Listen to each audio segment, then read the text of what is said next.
Toto je recept nielen pre milovníkov šošovice, pretože ak máte radi strukovinové jedlá, ktoré sú farebné, ktoré sú tak trošku hravé a ktoré sú zároveň síte, tak musíte otestovať túto chuťovku. Šošovicové kefte. Sú to vlastne také mini fašírky alebo falafel z červenej šošovice. Pričom cesto môžete vytvarovať aj do placiek alebo do burgerov. To už nechám na vašu fantáziu. Pečú sa v rúre, cesto vyjde aj na 2 plechy a z chuťovej kombinácie šošovice, póru a červenej papriky budete veľmi milo prekvapení. A najlepšie to funguje v kombinácii s jogurto-sezamovým dipom, korením sumak, bylinkami a granátovým jablkom. Ale ľahko týmito kefte naplníte aj sendviče, alebo ak ich prihodíte do šalátu, urobíte z neho automaticky sítejší hlavný chod. Poďme na to.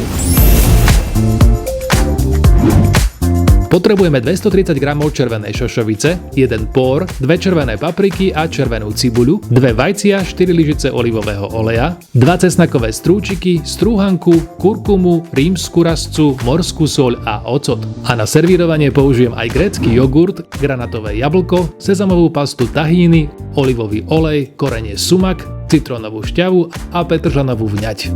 Gramáže sú v recepte pod videom a ako vždy aj na blogu mrpico.sk. Všetko nakúpite v jeme plnochutných potravinách. Použijem šošovicu z talianskej rodinnej farmy La Valletta zameranej na pestovanie strukovín v jedinečnej oblasti chráneného územia v Umbrii. 230 g šošovice najskôr opakovane prepláchneme. Prepláchnutú šošovicu nasypeme do hrnca s vodou a varíme maximálne 10 minút, tak aby len zmekla, ale nebola rozvarená. Potom ich hneď scedíme a necháme celkom vychladnúť, zatiaľ čo pripravíme zvyšné suroviny. Vo väčšej panvici ohrejeme 4 lyžice oleja. Cibuľu pokrájame, presunieme do panvice a opekáme približne 5 minút. Medzi tým pokrájame strúčiky cesnaku, polovicu pórika prekrojíme a prepláchneme tak, aby sme jednotlivé vrstvy zbavili nečistôt. Osušíme a nadrobno pokrájame. Tieto papriky sú pestované bez využitia chémie v certifikovanej biokvalite. Aj papriku očistíme, pokrájame a potom spolu s cesnakom a polovicou póru pridáme do cibuľového základu. Priebežne miešame a opekáme ďalších 10 minút, kým všetky suroviny nezmeknú a celkový objem sa viditeľne nezredukuje. Obsah panvice necháme najprv vychladnúť. Polovicu predvarenej šošovice aj vychladnutý obsah panvice vložíme do kuchynského mixéra, pridáme lyžicu octu a 2 vajcia. Všetko spolu dohladka rozmixujeme.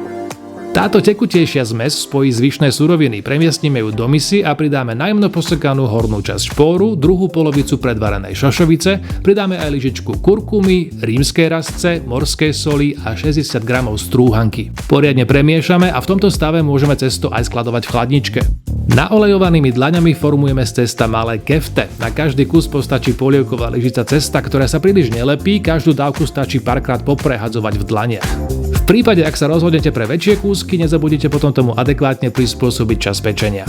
Postup opakujeme, až kým nespotrebujeme cesto. Vytvarované kefte poukladáme na plech a ešte zľahka pokropíme olejom. Vložíme do rúry s teplotou 200 stupňov. Pečieme 25 až 30 minút, uprostred pečenia kefte aspoň raz otočíme a pokropíme olejom. O pol hodinu sú kefte hotové. Nádherne voňajú a v podstate už aj takto poslúžia ako chutný snack.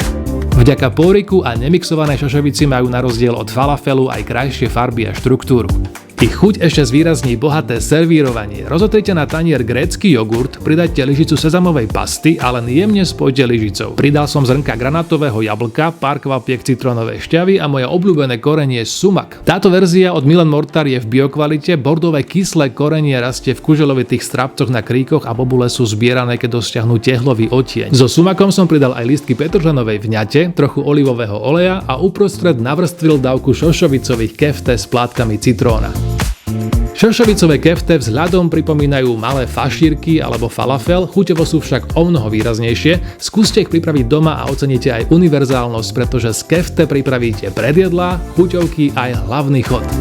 Šošovicové kefte chutia výborne aj takto samostatne, ale práve keď spojíte jogurt, tahíny, sumak a ešte vám to v každom súste vytunujú tie praskajúce, čerstvé, šťavnaté zrnka granátového jablka, tak si poviete, že dojdopo. Cesto môžete skladovať v chladničke, takže ich pripravíte aj vopred. Urobíte z neho aj burger na opekanie na panvici, alebo len tieto malé kúsky pridajte do wrapov a zabalte, prípadne do šalátov a máte jedlo so sebou, do školy aj do práce. Recept je dole pod videom aj so všetkými surovinami, ktoré nájdete v jeme plnochutných potravinách. Ďalšie recepty aj so šošovicou a ďalšími strukovinami sú na mojom blogu mrpico.sk. Treba si variť, držím vám palce a prajem dobrú chuť.